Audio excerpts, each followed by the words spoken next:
Welcome to KL kitchen. పాలకూర పప్పు చేయబోతున్నాము. 1 కప్పు శనగపప్పు, 1 కప్పు కందిపప్పు కడిగి నానబెట్టాలి. దాంట్లో పాలకూర కడిగింది వేయాలి. 3 టమాటోలు, 1 ఉల్లిపాయ కట్ చేసుకొని వేయాలి. పచ్చిమిర్చి కూడా మనకు తగినంత వేయాలి.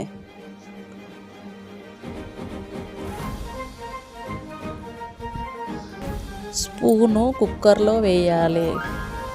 2 tablespoon oil, 1/2 teaspoon పసుపు వేసి 3 విజిల్స్ వచ్చేదాకా ఉడకబెట్టాలి.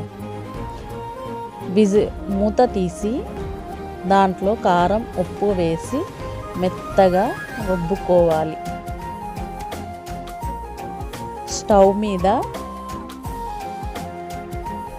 కడాయి పెట్టి దాంట్లో 3 టేబుల్ స్పూను ఆయిల్ వేసి జీలకర్ర, 1/2 టీ స్పూన్ ఆవాలు, 4 ఎండుమిరపకాయలు, 2 రెమ్మల కరివేపాకు,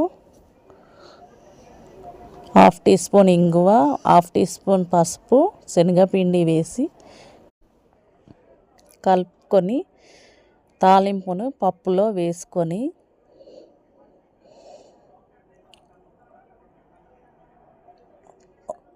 కలపాలి.